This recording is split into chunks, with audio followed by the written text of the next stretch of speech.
Hey everybody, this is Dr. Langdon, board certified pediatrician, mom of 6 and grandmother of 3, who would like to tell you about some discharge instructions we would give to newborns as they were leaving the hospital. I'm going to do a few of these, and we're going to start tonight with discharge instructions specific to little boys.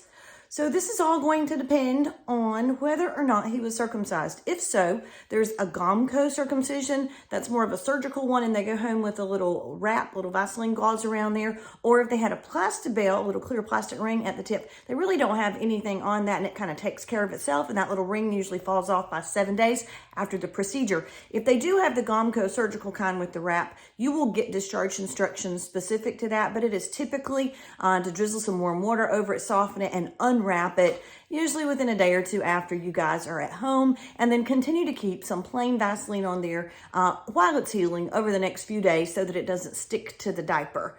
And it's normal after that to have some yellowish material on the glands of the penis, which is just like a protein, basically like a scab. You could think of it like that. So you don't want to dislodge that. Just keep some Vaseline on there. And when it's very tender after the circ, don't scrub it. You can just drizzle warm water over it if it gets poop on it or something like that.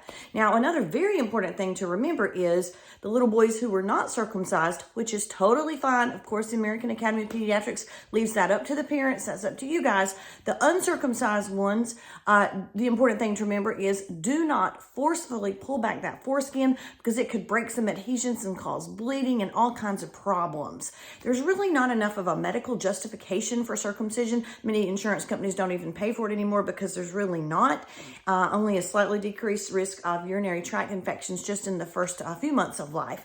And so it's completely up to the parents, but those are the two major differences. Do not force back the foreskin if they are uncircumcised. Now, once they are circumcised, it's actually a good idea to keep it pulled back a little bit so it won't regrow as it tries to do onto the glands if they were circumcised. Those adhesions will take care of themselves with time either way, and not anything at all to worry about early on. So for the newborn phase, you just want to keep some Vaseline on the circumcised penises, and on the ones that are not, just basically leave them alone and keep them clean on the outside and don't worry about anything else. Hope that was helpful.